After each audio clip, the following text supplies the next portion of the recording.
शुरुआत में हमें पायरेट्स यानी समुद्री लुटेरों की एक दुनिया दिखाई जाती है। यहाँ का जो सबसे बड़ा पायरेट था आज उसे गिरफ्तार कर लिया गया था। मरीन फोर्स यानी समुद्री आर्मी का जो हेड था वो उसे आज सजा देने वाला था, उसे जान से मारकर। तो उसे सभी लोगों के सामने लाया जाता है ताकि इसकी मौत देखकर सबको नसीहत हो जाए और आज के बाद कोई पायरेट न बने, इस दुनिया से तमाम पायरेट्स का खात्मा हो जाए। क्योंकि ये पायरेट इस वक्त का सबसे बड़ा और खतरनाक पायरेट था, क्योंकि उसने अपनी पूरी जिंदगी में बहुत सारा खजाना चोरी करके किसी खास जगह पर छुपा दिया था। और वो पायरेट सब लोगों को बताता है कि मैंने समंदर में बहुत सारा खजाना छुपा के रखा है, इसलिए मैं अब सब लोगों को ये कहता हूँ कि आप समंदर में जाएं और मेरा खजाना ढूंढ कर दिखाएं। अब ये सुनकर लोग इतने खुश हो जाते हैं कि वो उसके लिए नारे लगाने लगते हैं, क्योंकि लोगों में खजाना ढूंढने का जज्बा पैदा हो गया था। अब ये देखकर मरीन बेस के हेड उस पायलट को फौरन मारने का कहते हैं, जिस पर दो फौजी उसके अंदर अपने बड़े बड़े रॉड घुसा देते हैं और उस पायलट की वहीं पर ही मौत हो जाती है। लेकिन अब सारे लोग वहाँ से जाने लगते हैं उस खजाने को ढूंढने के लिए, यानी कि अब उन्होंने फैसला कर लिया था पायलट बनने का, जो देखकर मरीन बेस के हेड को बहुत गुस्सा आता है, क्योंकि उसका जो प्लान था वो तो उल्टा पड़ गया था। वो चाहता था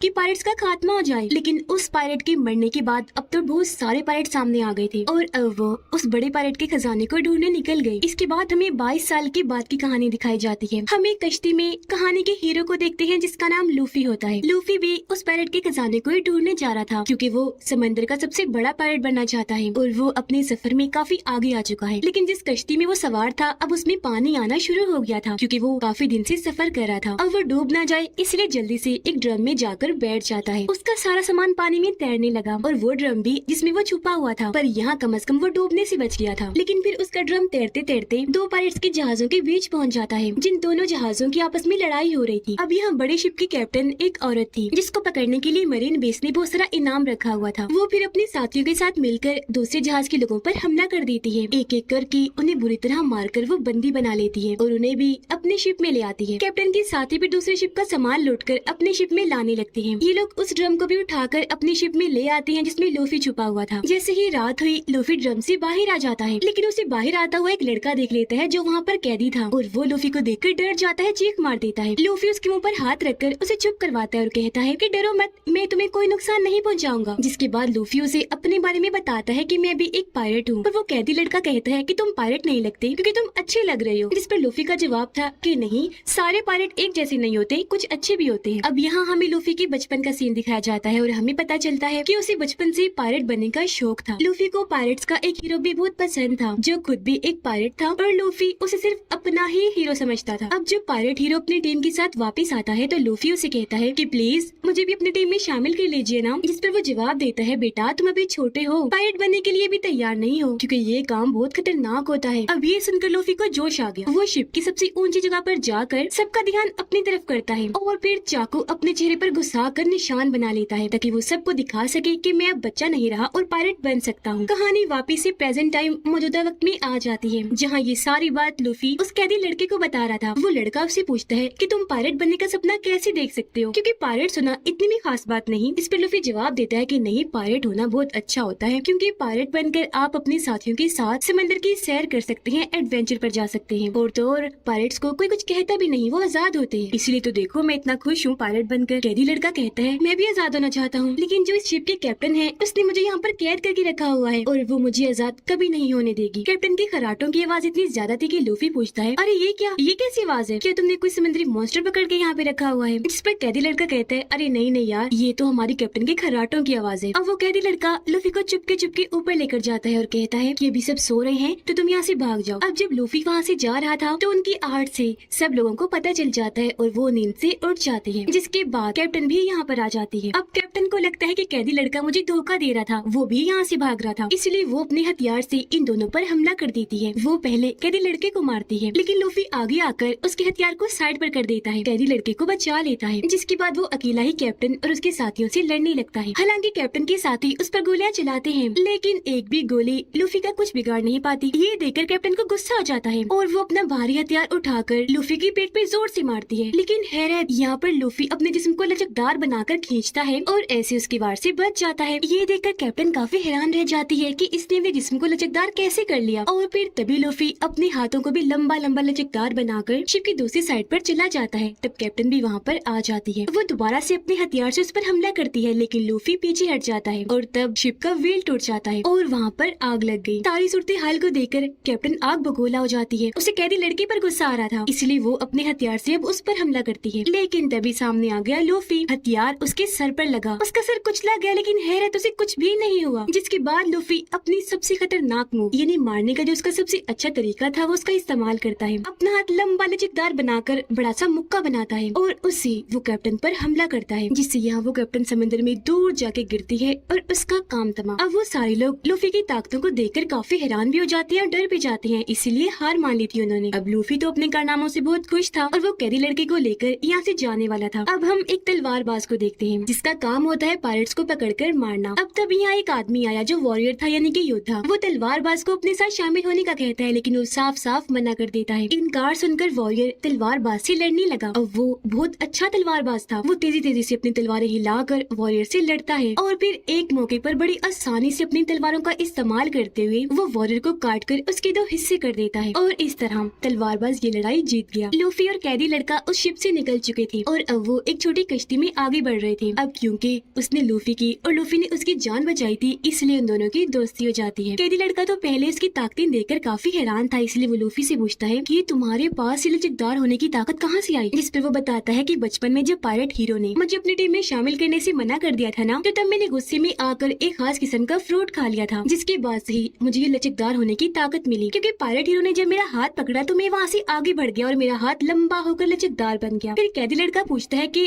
अब हम कहाँ जा रहे हैं? लूफी उसे बताता है कि हम जा रहे हैं ग्रैंड लाइन पर, यानी वही जगह जहाँ पर बड़े पायरेट का खजाना छुपा हुआ है। वो लड़का पूछता है क्या तुम्हें ग्रैंड लाइन का रास्ता पता है? इस पर लूफी जवाब देता है मुझे तो नहीं पता। फिर वो लड़का कहता है कि तुम्हारी तरह मेरा भी एक सपना है। मैं दरअसल मरीन सोल्जर बनना चाहता हूँ ताकि कमजोर लोगों की मदद कर सकूँ। ये सुनकर लूफी कहते तो फिर ठीक है, काम कर लेते हैं। हम अब यहाँ से जाते हैं मरीन बेस पर। मुझे वहाँ से ग्रैंड लाइन का नक्शा मिल जाएगा और तुम वहीं पर रुक जाना मरीन सोल्जर बनने के लिए। जिस पर कैदी लड़का कहता है अरे वाह, ये तो बहुत अच्छा आइडिया है, चलो फिर ऐसे ही करते हैं। और अब ये दोनों मरीन बेस पर जाने के लिए निकल जाते हैं। अब इसी बीच समंदर में हम नामी नाम की एक लड़की को देखते हैं जो अपनी कश्ती में थी और उसकी हालत खराब थी। वो मरने वाली थी क्योंकि उससे काफी कमजोरी महसूस हो रही थी। उसने जब आंखें खोली तो उसे वहाँ पर एक बड़ी कश्ती दिखाई देती है जिसके अंदर 2 लड़के थे। तब नामी उनसे मदद मांगती है, लेकिन तभी वो देखती है कि ये दोनों तो पायरेट्स हैं, इसीलिए अपनी कश्ती में रखा हुआ बॉक्स वो ज्यादा ढककर छुपाने की कोशिश करती है। ऐसा लग रहा था जैसे उसमें कोई कीमती चीज हो। ये देखकर वो दोनों लड़के अपनी कश्ती से उतरकर नामी की कश्ती में आ जाते हैं और उस बॉक्स को खोलकर देखने की कोशिश करते हैं। जैसे ही उन्होंने बॉक्स खोला, हैरत, उसमें कुछ भी नहीं था। अब जब लड़कों ने ऊपर देखा तो नामी उनकी कश्ती चुराकर वहाँ से भाग जाती है, क्योंकि ये सब उसने नाटक किया था ताकि वो लड़के इसकी कश्ती में आए और ये उनकी कश्ती लेकर भाग सके। और अब नामी भी पास की मरीन बेस पर आ जाती है। उधर लूफी और कैदी लड़का एक होटल में बैठकर खाना खा रहे थे, जहाँ तभी वो तलवारबाज भी आ जाता है। एक बच्ची उसके लिए अपने हाथों से खाना बना कर लाती है, लेकिन तभी यहाँ पर मरीन कैप्टन का बदतमीज बेटा आ जाता है। वो बच्ची के हाथ से खाना छीन कर नीचे गिरा देता है और अपने पाँव से कुचल देता है, जिसके बाद वो बच्ची से भी काफी बुरा पेश आता है। बच्ची काफी परेशान हो गई, जो चीज तलवारबाज को पसंद नहीं आई, इसलिए वो मरीन कैप्टन के बेटे से कहता है कि बच्ची से माफी मांगो। जिस पर वो बदतमीज लड़का हंस के कहता है क्या कहा,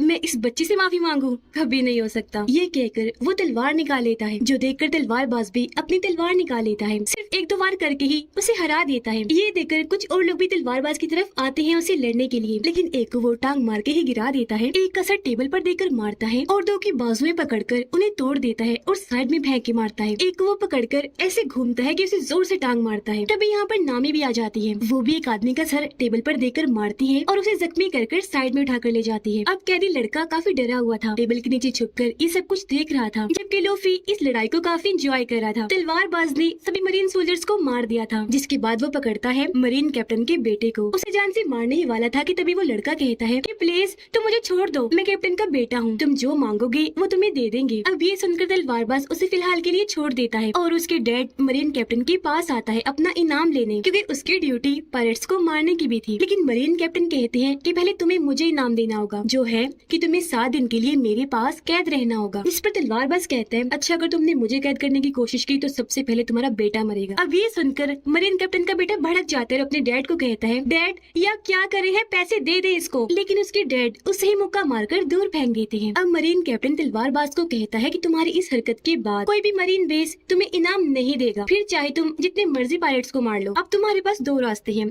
या तुम हमारे साथ काम करो या फिर मेरे पास 7 दिनों के लिए कैद हो जाओ। इस पर तलवारबाज कहता है कि मैं तुम्हारे साथ काम तो नहीं करूंगा, लेकिन हाँ 7 दिनों के लिए कैद हो जाता हूँ। और अब उसे पकड़कर कैद कर लिया जाता है, उसे बांध दिया जाता है। अब अगले ही दिन लूफी भी यहाँ पर आ जाता है ग्रैंड लाइन के नक्शे को चुराने के लिए। लूफी ऊपर छोटे से रास्ते से आया था। वो जब देखता है कि तलवारबाज को वहाँ पर बांधा हुआ है तो वो उसकी रस्सियाँ खोलकर उसे आजाद कर देता है और जिस रास्ते से आया था वहाँ से ही वापस चला जाता है। उधर नामी एक मरीन ऑफिसर की यूनिफॉर्म चुराकर उसे पहनकर अंदर घुस जाती है क्योंकि वो भी यहाँ पर ग्रैंड लाइन का नक्शा ही चुराने आई थी। लेकिन जब वो नक्शा ढूंढ रही थी तो तब दो मरीन ऑफिसर अंदर आ जाते हैं और उसे पहचान लेते हैं कि नामी कोई मरीन ऑफिसर नहीं है बल्कि इसने तो सिर्फ वर्दी ही पहनी हुई है, इसलिए वो उस पर हमला कर देते हैं। लेकिन वो भी जल्दी से आगे बढ़ी। मेल ऑफिसर को तो वो अपनी टांग में ही लपेट कर नीचे गिरा देती है और रोड से फीमेल ऑफिसर पर हमला करके उसका भी काम तमाम कर देती है। इतनी ही देर में छत तोड़कर यहाँ पर लूफी भी आ जाता है क्योंकि उसने सारी बात सुन ली थी और अब इन दोनों को ही पता चल गया था कि हम यहाँ पर ग्रैंड लाइन का नक्शा चुराने आए हैं। अब लूफी मरीन कैप्टन की ऑफिस जाने लगता है क्योंकि ग्रैंड लाइन का नक्शा वहीं पर ही रखा हुआ है। तब नामी भी उसके पीछे पीछे जाने लगती है पर तभी अचानक इनके सामने मरीन कैप्टन आ जाता है और क्योंकि नामी ने यूनिफॉर्म पहना हुआ था तो वो उसे मरीन ऑफिसर ही समझता है। नामी यहाँ पर उसे बताती है वो दरअसल मैंने इस कैदी को अभी कैद किया है तो मैं इसे जेल में डालने जा रही थी। जो सुनकर कैप्टन यहाँ से चला जाता है पर यहाँ हमने देखा कि नामी बहुत चालाक है। उसने मरीन कैप्टन की जेब काट ली थी और अब उसके ऑफिस की चाबियाँ इनके पास आ गई थी। तो अब ये दोनों चाबियों से ताला खोलकर उसके ऑफिस घुस जाते हैं। अलग अलग होकर ग्रैंड लाइन का नक्शा ढूंढने लगते हैं।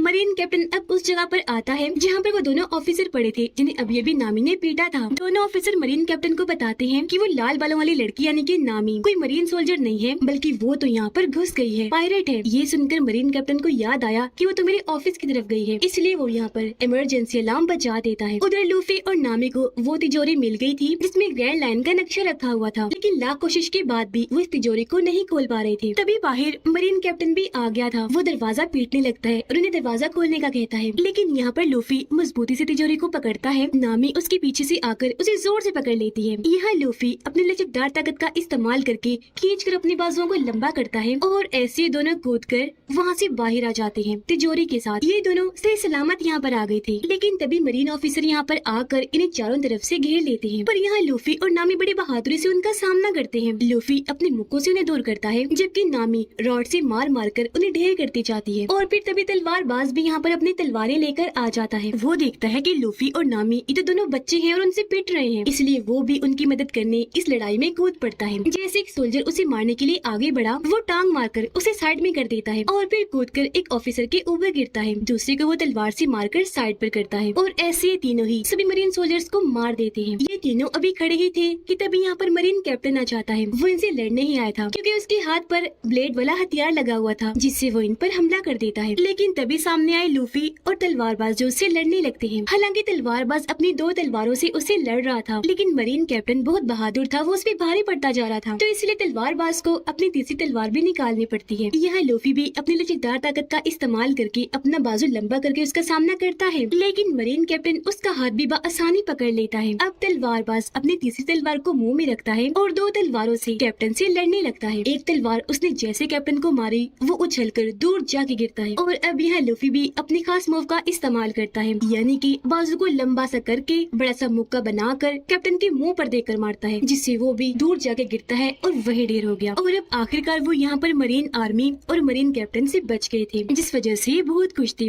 तलवारबाज इनकी और मदद करता है। वो तिजोरी को उठाकर लूफी की कश्ती तक लेकर जाता है। इससे पहले कि ये यहाँ से जाते मरीन कैप्टन का बेटा यहाँ पर आ जाता है गन्स लेकर, लेकिन तभी यहाँ पर आ जाता है कैदी लड़का भी और वो उसके मुंह पर जोरदार मुक्का मारकर उसे बेहोश कर देता है। उसे देखकर लूफी काफी खुश हो जाता है कि तुम यहाँ भी आ गए, और अब वो उसे भी अपने साथ ले जाने का सोचता है क्योंकि अब मरीन आर्मी इनके पीछे पड़ गई थी। जिस पर कैदी लड़का कहता है कि नहीं तुम जाओ, मैं यहीं पर रुकूंगा अपना सपना पूरा करने के लिए। मैं एक अच्छा मरीन ऑफिसर बनूंगा, लोगों की मदद करने के लिए, जुल्म को मिटाने के लिए। उसकी बातें सुनकर लूफी काफी मुतासिर हुआ और अब वो नामी और तलवारबाज को उस कश्ती में लेकर वहाँ से निकल जाता है। अब हम दोबारा से मरीन बेस के हेड को देखते हैं जिन्होंने 22 साल पहले सबसे बड़े पायलट को पकड़ा था और उसे सजा दी थी। अब बेस के हेड को पता चलता है कि कोई उनकी मरीन बेस से ग्रैंड लाइन का नक्शा चुरा कर ले गया है। ये जानकर मरीन बेस के हेड काफी परेशान हो जाते हैं और अब वो भी इस मरीन बेस पर आने लगते हैं। अब हमें दिखाया गया एक जोकर जो भी एक पायलट ही था और उसे भी ग्रैंड लाइन का नक्शा चाहिए था, इसलिए वो अपने लोगों को लूफी के पीछे भेजता है वो नक्शा चुराने के लिए। उधर लूफी, नामी और तलवारबाज कश्ती से आगे बढ़ रहे थे। यहाँ खुशी खुशी नामी उस तिजोरी को खोल लेती है जिसके अंदर से इन्हें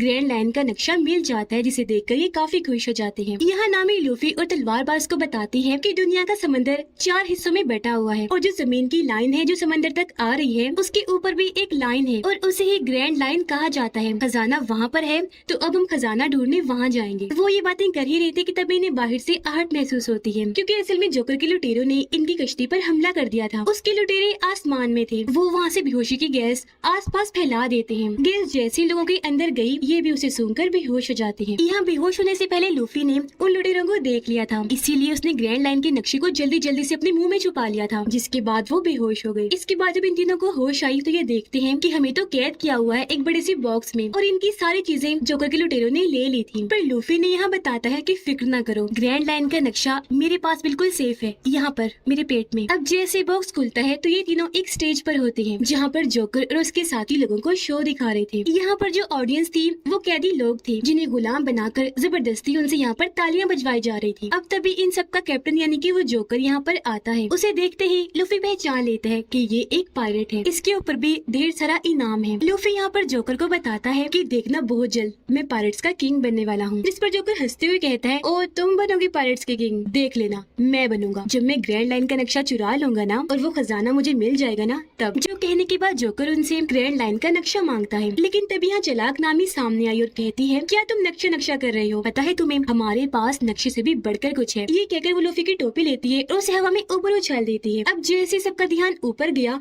मौका पाकर वो यहाँ से भाग जाती है। अपनी टोपी पकड़ने के लिए लूफी अपना हाथ फिर से लंबा करता है। अब उसकी लचकदार ताकत देखकर सारे ही लोग काफी दंग रह जाते हैं, यहाँ तक कि वो जोकर भी, कि ये इसने कैसे कर दिया। अब जब नामी सर्कस से बाहर आती है तो वो देखती है कि जोकर ने इनका पूरा शहर तबाह बर्बाद कर दिया है। शहर की बुरी हालत देखकर वो भी सोच रही थी कि तब यहाँ पर जोकर के लोग आकर उसे पकड़ लेते हैं और दोबारा से उसे अपने हेड जोकर के पास ले आते हैं। तभी जोकर के लोग तलवारबाज और नामी को पकड़कर उन्हें अपने साथ ले जाते हैं। जोकर लूफी के पास आता है और उससे ग्रैंड लाइन के नक्शे के बारे में पूछता है, लेकिन वो उसे कुछ नहीं बताता, जिस वजह से जोकर को गुस्सा आ गया और वो लूफी को सजा देने के लिए उसके हाथ पांव बंधवा देता है और उन्हें खिंचवा कर और लंबा लचकदार कर देता है, क्योंकि उसे लग रहा था कि ऐसा करने से लूफी को तकलीफ होगी। लेकिन लूफी तो उल्टा हंस रहा था, क्योंकि उसे तकलीफ नहीं हो रही थी बल्कि मजा आ रहा था। अब जब जोकर लूफी के पास आया तो वो उसकी टोपी देखकर पहचान लेता है कि ये तो पायरेट हीरो की टोपी है। तब यहाँ जोकर उसे बताता है कि जब मैं तुम्हारी उम्र का था ना तब मैं और पायरेट हीरो एक ही टीम में हुआ करते थे, लेकिन उसने भी मुझे धोखा दे दिया। अब लूफी से नक्शा लेने के लिए जोकर यहाँ पर एक चाल चलता है। वो उसके सामने एक बच्चे को लाता है और कहता है कि अगर तुमने नक्शा ना दिया तो मैं इसे मार दूंगा। ये देखकर लूफी को गुस्सा आ गया और वो जैसे तैसे खुद को छुड़वा लेता है और यहाँ पर अपनी सबसे खास मूव का इस्तेमाल करता है, यानी कि लंबी बाजू करके बड़ा सा मुक्का बनाकर वो जोकर के मुंह पर जोर से मारता है, जिससे उसका सर ही टूटकर जिस्म से अलग होकर दूर जाके गिरता है। पर हैरत, सर अलग होने के बाद भी जोकर मरा नहीं था बल्कि जिंदा था। उसका कटा हुआ सर बोल रहा था, हंस रहा था और जो जिस्म था वो भी अपना काम कर रहा था और फिर तभी उसका सर दोबारा से आकर उसके जिस्म के साथ लग जाता है। ये देखकर लूफी काफी हैरान हो जाता है। तब जोकर उसे बताता है कि तुम्हारी तरह मैंने भी वो खास किस्म का फल खाया था, तो तब मुझे ये ताकत मिली, यानी कि मैं अपने जिस्म को हिस्सों में काट भी सकता हूँ और दोबारा से जोड़ भी सकता हूँ। अब जोकर वहीं खड़े खड़े अपना हाथ अलग करता है और हाथ को लूफी के पास भेजकर जो बेहोशी वाली गैस है उसे फिर से फोड़ देता है, जिससे लूफी बेहोश हो जाता है। उधर नामी और तलवारबाज को अब कैद कर दिया गया था, लेकिन यहाँ पर नामी के पास ताले को खोलने की चाबी थी, जिसकी मदद से वो ताला खोलने लगती है। लेकिन तभी यहाँ पर जोकर का एक साथी आ गया। वो तलवारबाज के पास आकर कहता है कि तुमने मेरे भाई और मेरे लोगों को बड़ा भगा भगा कर मारा था और आज मैं उस चीज का बदला लूंगा, तुम्हें भी बिल्कुल वैसे ही मारूंगा। अब तलवारबाज गोल चीज पर बंधा हुआ था जैसे कोई पहिया होता है, जिसे जोकर का वो आदमी घुमा देता है और चाकू की मदद से बार बार उस पर निशाना लगाता है, लेकिन ये नाकाम निशानेबाज था और इसका एक भी निशाना ठीक नहीं लगता। इसी दौरान नामी ताला खोल लेती है और जल्दी से बाहर आकर जोकर के इस आदमी को जोर से टांग मारती है और उसे तलवारबाज की तरफ फेंकती है। तलवारबाज जल्दी से उसे अपनी बाजू की मदद से पकड़ लेता है। नामी तलवारबाज की रस्सियां खोलती है, जब आजाद होते ही उस आदमी को मारकर आसानी से बेहोश कर देता है और ये दोनों यहाँ से बाहर आ जाते हैं। अब मरीन बेस के हेड भी यहाँ पर आ गए थे। यह मरीन कैप्टन मरीन बेस के हेड से झूठ बोलता है, इसलिए ताकि वो कैदी लड़के को फंसा सके। वो कहते हैं मेरे बेटे की गलती थी, जिस वजह से वो पायरेट यानी कि लूफी ग्रैंड लाइन का नक्शा चुराकर यहाँ से भाग गया, लेकिन मेरे बेटे को एक नए मरीन ऑफिसर ने बचा लिया। जो कहकर वो उसे कैदी लड़के से मिलवाता है। मरीन बेस के हेड जैसे कैदी लड़के को देखते हैं तो उन्हें शक हो जाता है कि ये घबराया हुआ है, तो जरूर ये भी लूफी के साथ मिला हुआ है, इसलिए वो उसे अकेले में मिलने को बुलाते हैं। अब कैदी लड़का जब उनसे मिलने गया तो मरीन बेस के हेड उसे कहते हैं कि बताओ तुम उन पायरेट्स के साथ कब से काम कर रहे हो, क्योंकि मैं सारी सच्चाई जान गया हूँ, मुझे पूरा यकीन है। यहाँ बेस के हेड का आदमी भी भी कहता है कि एक बार तुम्हें लूफी के साथ देखा गया था, इसीलिए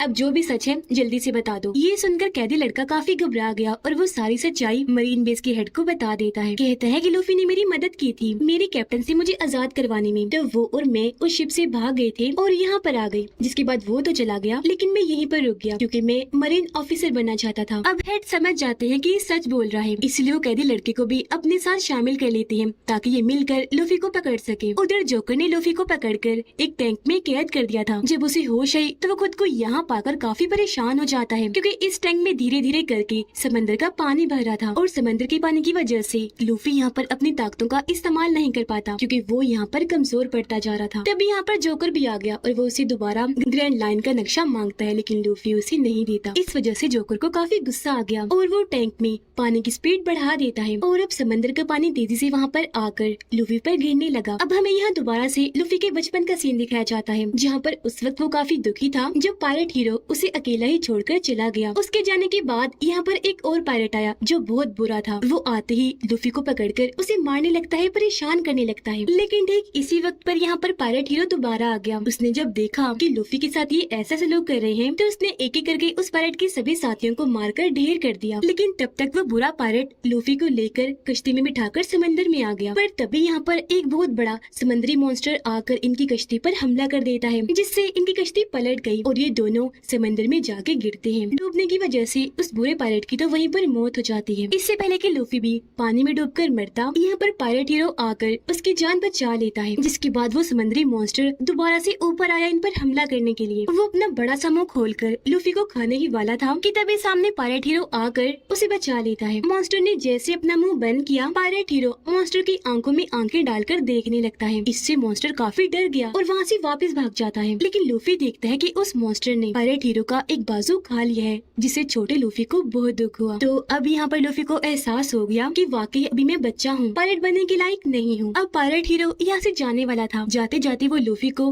अपनी टोपी देता है जो लूफी के पास उसकी आखिरी निशानी थी जिसे प्रेजेंट टाइम में जोकर लूफी के सामने ही खराब कर रहा था। पर वो अपनी टोपी बचाने के लिए कुछ कर नहीं सकता था क्योंकि पानी भरने से वो टैंक में डूबता जा रहा था। पर इस वजह से उसे बहुत गुस्सा था। इतनी ही देर में यहाँ पर नामी और तलवारबाज भी आ गई। नामी रोड को टैंक पर देकर मारती है जिससे टैंक पर दरारें पड़ जाती हैं। लूफी भी तब तक पानी में बेहोश हो गया था। अब उन दोनों को देखकर जोकर काफी घबरा गया। आसपास अपने साथियों को देखने लगता है ताकि मदद के लिए बुला सके। लेकिन नामी और तलवारबाज ने तो पहले ही उसके साथियों का काम तमाम कर दिया था। दरारें काफी गहरी हो गई थी इसलिए टैंक टूटता है और पानी के बहाव के साथ लूफी बाहर आ जाता है। उसे तब तक होश भी आ गई थी और यहाँ अब उसके मुंह से ग्रैंड लाइन का नक्शा भी बाहर निकल कर आ जाता है। अब लूफी के सामने दो चीजें पड़ी हुई थी, नक्शा और उसकी टोपी। क्योंकि उसकी टोपी ज्यादा जरूरी थी इसीलिए वो उसकी तरफ ही बढ़ता है। लूफी टोपी उठाता है जबकि जोकर वो नक्शा उठा लेता है जिसे देखकर वो काफी खुश हो रहा था। ये देखकर तलवारबाज उस पर तलवार से हमला करता है। तलवारबाज ने उसका गला काटा था लेकिन अपनी ताकत से वो गला दोबारा जोड़ लेता है और उन्हें ही अपनी ताकतें दिखाने लगता है। यानी कि उनकी आंखों के सामने वो अपने जिस्म के हिस्से काट कर दोबारा से जोड़ने लगता है और फिर वो अपने जिस्म के बहुत सारे टुकड़े करके उनसे नामी और तलवारबाज पर हमला करवा देता है। हालांकि नामी और तलवारबाज उसके जिस्म के टुकड़ों से लड़ रहे थे लेकिन वो इन पर भारी पड़ रहा था। ये देखकर लूफी को जोकर पे काफी गुस्सा आया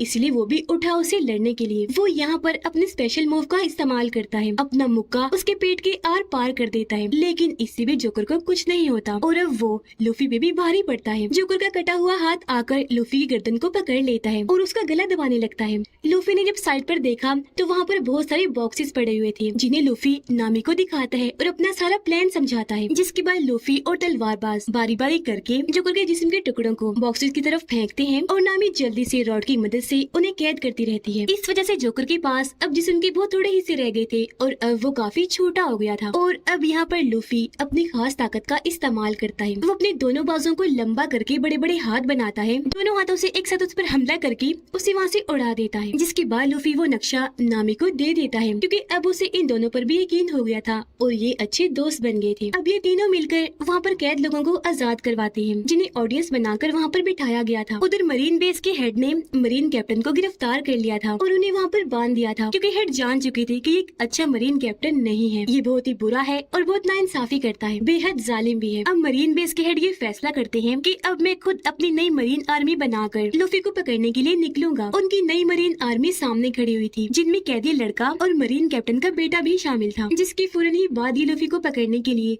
समंदर में निकल जाते हैं। उधर लूफी सबको आजाद करवाकर अपने दोनों साथियों नामी और तलवारबाज को लेकर कश्ती में बैठकर वहाँ से निकल जाता है। अब तभी नामी अकेले में जाती है और किसी को कॉल करके बताती है कि ग्रैंड लाइन का नक्शा मेरे पास आ गया है और अब मैं आ रही हूँ, जिससे यहाँ हम समझ पाए कि नामी उन्हें धोखा दे रही है और वो किसी और के साथ मिली हुई है। अब यहाँ से हमें 7 साल के पहले का वक्त दिखाया जाता है, जहाँ पर एक बच्चा जो दरअसल लूफी का दोस्त था, वो अपने गाँव में हर वक्त ये अफवाह फैलाता रहता था कि लुटेरे आ गए, जल्दी से छुप जाएं। इस वजह से सब लोग काफी डर जाया करते थे और फौरन अपने अपने घरों में जाकर छुप जाते थे। अब लोगों को लगता था कि वो सच बोलता है, लेकिन कुछ अरसे के बाद लोगों को यह एहसास हुआ कि वो झूठ बोलता था। यहाँ पर कोई लुटेरे नहीं आया करते थे, इसीलिए अब कोई भी उसकी बात का यकीन नहीं करता। वो लोग डरते नहीं और ना ही अपने घरों में जाकर छुपते हैं। अब कहानी वापस आ जाती है प्रेजेंट टाइम में, जहाँ वो बच्चा यानी कि लूफी का दोस्त अब बड़ा तो हो चुका है, लेकिन अभी भी वो अफवाहें फैलाता है कि लुटेरे आ गए, जल्दी से छुप जाओ। लेकिन अब कोई उसकी बात का यकीन नहीं करता। उधर लूफी और उसके साथी जब आगे बढ़ रही थी तो उनका शिप खराब हो जाता है, क्योंकि उसमें सुराख हो गया था और पानी अंदर आ रहा था। तो इसलिए अब ये लोग नई शिप खरीदने के लिए उसी लड़के यानी लूफी के दोस्त के आइलैंड पर आ जाते हैं और अपने पुराने शिप को पानी में ही डूबने देते हैं, ताकि उसके जरिए कोई इन तक पहुँच न सके। मरीन बेस के हेड अपनी टीम को लेकर आगे बढ़ रहे थे लूफी को पकड़ने के लिए। जोकर उन बॉक्सेस में से अपने जिस्म के सारे हिस्से वापस ले चुका था, जिन्हें जोड़कर अब वो पहले जैसा बन गया था। वो भी वहाँ पर खड़ा ही था कि तभी उसके पास अजीब सा मछुआरा आता है और कहता है कि चलो मेरे साथ, तुम्हें हमारे मछुआरे के हेड ने बुलाया है। पर जोकर उसके साथ जाने से मना कर देता है और वहाँ से भागने की कोशिश करने लगा, लेकिन तभी वो अजीब मछुआरा उसके मुंह पर जोरदार मुक्का मारता है, जिससे जोकर वहीं पर बेहोश हो जाता है। तब मछुआरा उसे उठाकर अपने साथ ले आया। उधर लूफी इस आइलैंड पर फिर रहा था और अपने लिए नए शिप की तलाश कर रहा था, जहाँ पर एक शिप उसे पसंद आ भी जाती है। वो जब उसे पास से देखने गया तो इस शिप में लूफी का वही दोस्त था जो बचपन में अफवाहें फैलाया करता था। यहाँ वो लूफी से मिलता है और उसे बताता है कि मैं ही इस शिप की देखभाल करता हूँ, अगर तुम्हें ये शिप चाहिए तो चलो मैं तुम्हें अपने दोस्त से मिलवाने ले चलता हूँ, क्योंकि ये शिप उसकी है, बल्कि शिप ही तो क्या पूरा आइलैंड ही उसका है। जो सुनकर लूफी, नामी और तलवारबाज उससे मिलने के लिए तैयार हो गए और अब लूफी का दोस्त उन तीनों को अपने दोस्त से मिलवाने ले जाता है उसके घर पर, जहाँ उसका घर हम देखते हैं बहुत शानदार खूबसूरत था, क्योंकि वो लड़की बहुत अमीर थी। जिसके बाद वो लड़की अंदर से निकलकर बाहर आती है, उसके साथ उसका दोस्त भी था। लड़की के साथ उसका दोस्त भी था जिसका नाम क्लाडोर था। अब इस अमीर लड़की की कल 28वीं बर्थडे थी, यानी कल वो 18 साल की हो जाएगी। तो उसका दोस्त यहाँ पर आकर उसे पहले ही हैप्पी बर्थडे विश कर देता है। वो फिर अमीर लड़की से लूफी, नामी और तलवारबाज को भी मिलवाता है, ये कहकर कि ये तीनों भी मेरे साथी हैं। तब अमीर लड़की उस लड़की यानी लूफी के दोस्त को कहती है कि आज रात तुम और तुम्हारे ये साथी यहीं पर रुक जाओ हमारे साथ रात का खाना खाने के लिए। यहाँ पता चला कि अमीर लड़की के मॉम डैड मर चुके हैं और अब वो इस घर में बिल्कुल अकेली रहती है, इसीलिए उसका दोस्त क्लाडोर और नौकर ही उसकी देखभाल करते हैं। अब वो अमीर लड़की जब अकेली बैठी थी तो खुफिया रास्ते से वो लड़का यानी लूफी का दोस्त उसके पास आता है। बर्थडे गिफ्ट के तौर पर वो उसे समंदर से लाया हुआ मोती देता है और उसे खुश करने के लिए यह बड़ी बड़ी बातें करता है कि मैं कई बार समंदर में जाकर एडवेंचर कर चुका हूँ। बातों के दौरान ही लड़की को खांसी होने लगी। तब लूफी का दोस्त उसे चाय लाकर पिलाता है, जिससे उसकी तबीयत थोड़ी बेहतर होती है। लूफी और नामी कपड़ों वाले कमरे में जब गए तो वो ये सोचकर काफी परेशान हो रही थी कि यहाँ पर तो इतने सारे कपड़े हैं, हम कौन से पहने। यहाँ पर तभी तलवारबाज भी आ जाता है और वो इन दोनों से पूछता है कि अमीर लड़की के साथ जो उसका दोस्त है क्लाडोर, कि तुम्हें वो जाना पहचाना सा लग रहा है। मुझे तो लग रहा है, मुझे ऐसा महसूस हो रहा है जैसे पहले मैं उससे मिल चुका हूँ। जिस पर लूफी और नामी कहते हैं कि नहीं तो हमें तो नहीं ऐसा लगता। उधर वही क्लाडोर अपनी मीठी मीठी बातों में अमीर लड़की को फंसाकर उसे काफी खुश कर देता है। अमीर लड़की उसके गले से लग जाती है और कहती है कि मैं तुम्हें अपना सबसे अच्छा दोस्त मानती हूँ, तुम मेरे सबसे ज्यादा करीब हो। पर क्लाडोर तो असल में उसका दोस्त नहीं बल्कि दुश्मन था, क्योंकि वो अमीर लड़की को मारने के लिए दोनों नौकरों के साथ मिलकर प्लान बना चुका था, ताकि उसके मरने के बाद सब कुछ उसका हो जाए और वो इस आइलैंड पर राज कर सके। इसी वजह से क्लाडोर हर रोज लड़की को थोड़ा थोड़ा जहर दे रहा था, जिस वजह से वो लड़की बीमार रहती है। यहाँ दोनों नौकरों ने मिलकर लड़की को मारने के लिए बहुत सारा जहरीला सूप बनाया हुआ था, ताकि उसकी 18वीं सालगिरह से पहले ही वो उसको मार दे। फिर अब रात को बर्थडे पार्टी होती है, जहाँ पर लूफी, नामी और तलवारबाज पार्टी को काफी इंजॉय करते हैं, मजे मजे के खाने खाते हैं। यहाँ नामी एक आदमी से बात करती है जो कि यहाँ का खास आदमी था, क्योंकि वो अमीर लड़की का सारा बिजनेस और लेन देन संभालता था। वो यहाँ का डीलर था। अब तभी अमीर लड़की यहाँ पर क्लाडोर के साथ आती है और अपने डीलर से मिलती है। अब तलवारबाज क्लाडोर से बात करता है और उससे पूछता है, तो मुझे जाने पहचाने से लग रहे हो, क्या पहले हम मिल चुके हैं। जिस पर क्लाडोर मना कर देता है कि नहीं, मुझे ऐसा नहीं लगता, हम पहली बार ही मिल रहे हैं। अब डीलर अमीर लड़की को कहता है कि मुझे आपसे कोई जरूरी बात करनी है, पर क्लाडोर मना कर देता है और कहता है कि बातें बाद में होती रहेंगी, पहले सब खाना खा लेते हैं। अब जब ये सारे लोग खाना खा रहे थे तो यहाँ पर लूफी अमीर लड़की से उसे शिप के बारे में बात बात करता है कि हम वो लेना चाहते हैं क्योंकि हम पायरेट्स हैं और ग्रैंड लाइन के लिए जा रहे हैं, तो हमें उस शिप की जरूरत है। अमीर लड़की कहती है कि आज रात 12 बजने के बाद मैं 18 साल की हो जाऊंगी, तब हर चीज मेरे कंट्रोल में आ जाएगी, तो शिप मैं तुम्हें दे दूंगी। वो बातें कर ही रही थी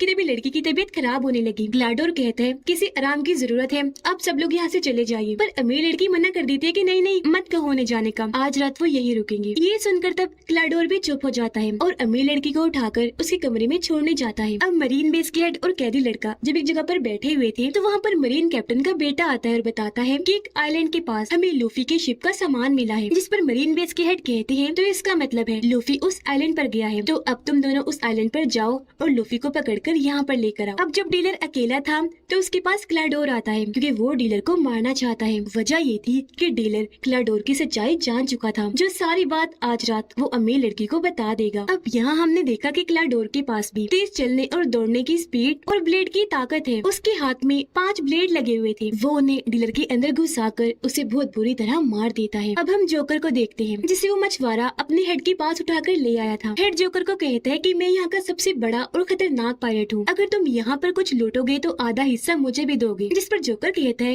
लेकिन मैं तो कुछ भी नहीं कर पा रहा। लूफी नाम का एक लड़का है, वो ही यहाँ पर हर जगह घूम रहा है, उसके पास एक ग्रैंड लाइन का नक्शा भी है, वो ही उस खजाने को ढूंढ लेगा। इस पर मछुआरों का हेड कहता है कि कौन लूफी, कहाँ है वो इस वक्त। जोकर कहता है कि तुम मुझे छोड़ दो, मुझे फिलहाल पता नहीं है कि वो कहाँ है, लेकिन उसे ढूंढने में मैं तुम्हारी मदद कर सकता हूँ। जिस पर वो हेड मानकर उसे छोड़ देता है। अब लूफी और तलवारबाज और खाना खाने और शराब पीने अपने अपने कमरों से बाहर आते हैं और अब ये दोनों मिलकर किचन में जाते हैं जहाँ पर लूफी का दोस्त पहले से ही मौजूद था और अब ये तीनों यहाँ पर बातें करने लगते हैं। अब नामी भी अपने कमरे से बाहर आकर यहाँ पर सामान चुराने लगती है, जिसके बाद वो अमीर लड़की के कमरे में जाती है। वो लड़की नामी के हाथ में सामान का थैला देखकर समझ जाती है कि ये चोरी कर रही है, लेकिन यहाँ वो फिर भी नामी को कुछ नहीं कहती, बल्कि दोस्तों की तरह ही उससे बातें करने लगती है। बातों ही बातों में लूफी का दोस्त बताता है कि मेरे डैड भी एक काफी बड़े पायरेट थे, लेकिन फिलहाल वो लापता है। अब उनका नाम सुनकर लूफी एकदम से बोलता है, अच्छा वो, उनको तो मैं जानता हूँ, मैं उनसे मिल चुका हूँ और वादा करता हूँ कि तुम्हें तुम्हारे डैड से मिलवा दूंगा। अब यहाँ पर तलवारबाज उसे पूछता है क्या यहाँ पर पीने के लिए शराब है। इस पर वो कहता है कि हाँ, बेसमेंट में बहुत सारी शराब पड़ी है, वहाँ जाकर पी लो। तो अब तलवारबाज और लूफी का दोस्त बेसमेंट में आते हैं, लेकिन जब ये आगे बढ़ रहे थे तो इन्हें यहाँ पर डीलर की लाश मिलती है और ये दोनों उसे देखकर काफी परेशान हो जाते हैं, ये सोचकर कि इसे किसने मारा होगा। जहाँ तभी इनके सामने क्लाडोर आ जाता है, वो इन्हें भी अपने 5 ब्लेड्स दिखा देता है, जिन्हें देखकर तलवारबाज समझ जाता है कि ये कौन है। क्लाडोर असल में ब्लैक आर्मी का कैप्टन था, जो कि बुरे पायरेट्स होते हैं, और इसके ऊपर भी ढेर सारे पैसों का इनाम रखा गया है। अब एकदम ही तलवारबाज अपनी तलवार से उस पर हमला करता है, लेकिन वो अपनी ब्लेड से उसकी तलवार नीचे करता है और ऐसे उसके हमले से बच जाता है। और फिर क्लाडोर अपनी स्पीड की ताकत से वहाँ से झट से गायब हो गया। इतनी ही देर में क्लाडोर के दोनों साथी इन्हीं नौकर यहाँ पर आ जाते हैं। एक नौकर तलवारबाज के सर पर कोई चीज मारकर उसे बेहोश कर देती है, जो देखकर लूफी का दोस्त एक छोटी सी जगह से जल्दी से यहाँ से भाग जाता है और नौकरों के हाथ लगने से बच गया। अब क्लाडोर यहाँ पर वापिस आया और अपने नौकरों से कहता है कि उन दोनों की लाशों को ठिकाने लगाओ, इन्हें डीलर की और तलवारबाज की, जो कहकर वो यहाँ से चला गया। लूफी किचन में आया क्योंकि उसे भूख लग रही थी, तो जहरीले सूप को देखकर उसे रहा नहीं गया और वो सारा का सारा सूप पी जाता है। इससे वो मरता तो नहीं, लेकिन फौरन बेहोश हो जाता है। उधर नामी भी अमीर लड़की से बातें करने के बाद उसकी काफी अच्छी दोस्त बन गई थी और जो सामान अब नामी ने चुराया था वो सारा वापस रख देती है। उधर वो दोनों नौकर डीलर की लाश और बेहोश तलवारबाज को एक कुएं के पास लाकर उसके अंदर फेंक देते हैं, जिसके बाद वो भी वहाँ से चले जाते हैं। लूफी का दोस्त जो पहले ही काफी घबराया हुआ था, अब वो दोबारा से हर घर में जाकर इस बार सच बताता है कि मेरी बात का यकीन कर लो, उठो जागो, सच में यहाँ पर लुटेरे आ गए हैं। अब हालांकि इस बार वो सच बोल रहा था, लेकिन कोई भी उसकी बात का यकीन करने को तैयार ही नहीं था। और फिर तभी लूफी का दूसरा दोस्त यानी कि कैदी लड़का भी अपने साथियों के साथ यहाँ पर आ जाता है। यह लूफी का दोस्त कैदी लड़के को सारी बात बता देता है कि ब्लैक आर्मी यानी बुरे पायलट का जो कैप्टन है वो यहाँ पर आ चुका है और सबको मार रहा है, उसके बारे में बताने के लिए मैं यहाँ पर आया हूँ। इस पर मरीन कैप्टन का बेटा कहता है कि ये झूठ है, ब्लैक आर्मी के कैप्टन को तो मेरे डैड ने मार दिया था, इसलिए हम यहाँ पर जो काम करने आए हैं वही करेंगे, यानी लूफी को ढूंढने के लिए। उसका नाम सुनकर लूफी का दोस्त बताता है तुम लूफी को ढूंढने आए हो यहाँ पर,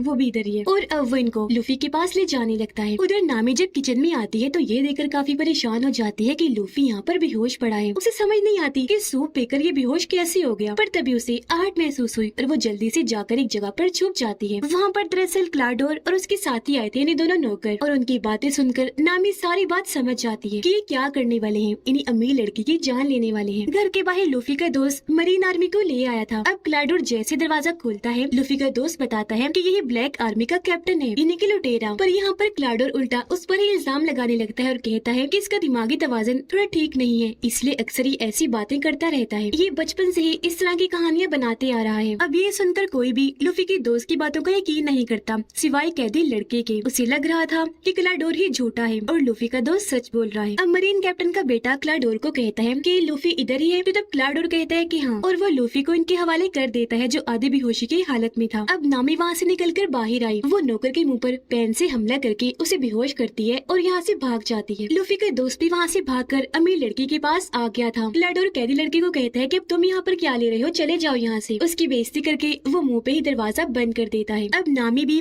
अमीर लड़की के पास आ गई थी जहाँ पर लूफी का दोस्त पहले से ही मौजूद था। अब यहाँ पर नामी और लूफी का दोस्त मिलकर अमीर लड़की को क्लाडोर की सच्चाई बताते हैं कि वो तुम्हारा दोस्त नहीं है बल्कि दुश्मन है और सब कुछ हथियाने के लिए तुम्हें मारने का प्लान बना रहा है। अब तलवारबाज जो जिंदा था, जिसे कुएं में फेंक दिया था, वहाँ पर उसे होश आ गई थी। वो रस्सी बाहर फेंक कर वहाँ से बाहर आने की कोशिश कर रहा था, लेकिन क्योंकि वो कुआं काफी गहरा था तो वो वहाँ से बाहर नहीं आ पाता। लेकिन वो फिर भी हार नहीं मानता, बार बार कोशिश करता रहता है। अब यहाँ हमें तलवारबाज के पास्ट का एक सीन दिखाया जाता है कि जब वो छोटा था, तलवारबाज बन रहा था, तो उसने अपने दोस्त से वादा किया था कि मैं इस दुनिया का सबसे बड़ा तलवारबाज बनूंगा। लेकिन बाद में उसे पता चला कि मेरी दोस्त की मौत हो गई है। उसे बहुत दुख हुआ और तब वो अपने दोस्त के साथ किए गए वादे को निभाने का सोचता है, यानी कि दुनिया का सबसे बड़ा तलवारबाज बनने के लिए वो निकल गया। प्रेजेंट टाइम में 12 बज गए थे और अब वो अमीर लड़की 18 साल की हो गई थी। इसलिए अब क्लाडोर उसकी सारी प्रॉपर्टी पर अपना कब्जा करने के लिए उसे मारने के लिए जाता है। वो घर के सारे दरवाजों को बंद कर देता है ताकि वो लड़की अपनी जान बचाकर यहाँ से भाग न जाए। जिसके बाद वो अपने हथियारों यानी ब्लेड्स वाले हाथों और अपने नौकर साथियों के साथ अमीर लड़की के कमरे में जाता है। लेकिन अमीर लड़की तो पहले ही लूफी के दोस्त और नामी के साथ खुफिया रास्तों से यहाँ से भाग रही थी। ये लोग दीवारों के अंदर बने छोटे रास्ते से जा रहे थे, लेकिन तभी अमीर लड़की को खांसी हो जाती है। उसकी आवाज क्लाडोर ने सुन ली थी और उसे पता चल गया था कि वो लोग कहाँ हैं। इसीलिए वो उस दीवार में अपना ब्लेड्स वाला हाथ घुसा देता है। तलवारों से तीनों बाल बाल बचते हैं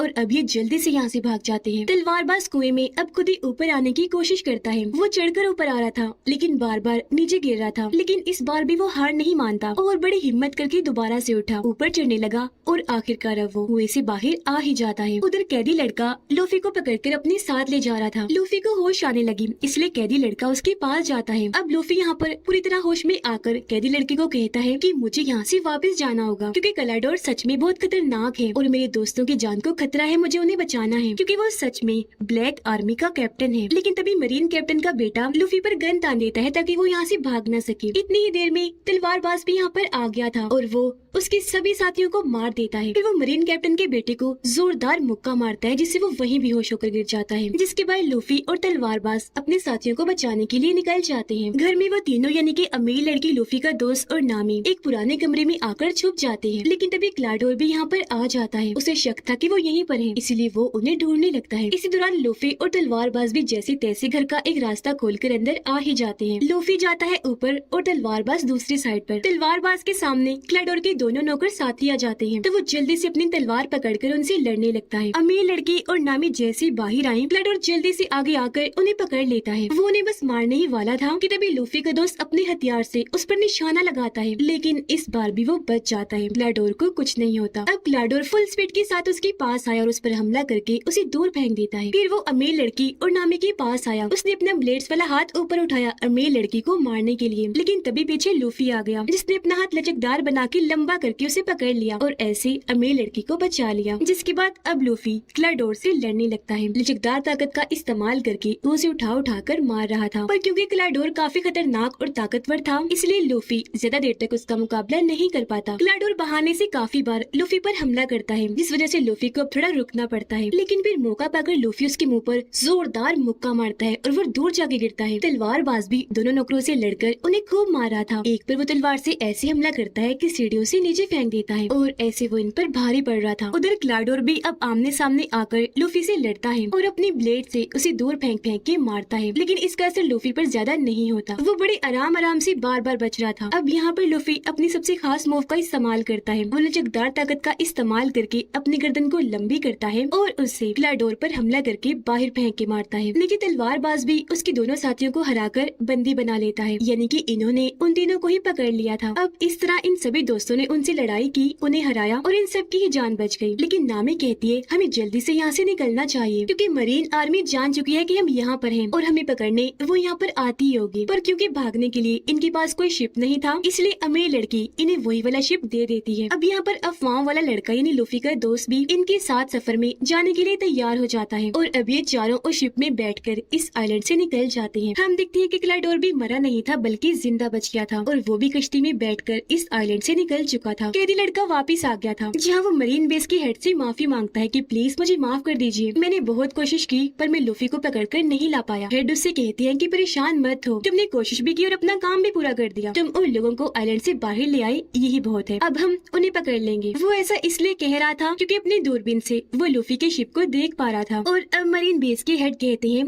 कि जल्दी से उनकी शिप पर हमला कर दो। उधर वो सारे लोग अपने इस नए शिप पर काफी इंजॉय कर रहे थे, हंसी खुशी अपने सफर पर आगे बढ़ रहे थे। लेकिन तभी इन पर बॉम्ब्स की बारिश होने लगती है। ये देखकर सारे दोस्त ऊपर आए। लूफी दूरबीन से देखता है कि ये कौन कर रहा है और उसे वहाँ पर मरीन बेस के हेड दिखाई देते हैं। उन्हें देखकर लूफी काफी हैरान हो गया, कहता है कि ये तो मेरे दादाजी हैं। अब ये सुनकर वो तीनों ही काफी हैरान रह जाते हैं। इन्हीं लूफी का दोस्त नामी और तलवारबाज, क्या ये तुम्हारे दादाजी हैं? लूफी के हाँ बोलने पर वो सोच में पड़ जाता है कि ये आखिर ऐसा क्यों कर रहे हैं। उनकी हैरानी के साथ ही ये कहानी इधर ही खत्म हो जाती है।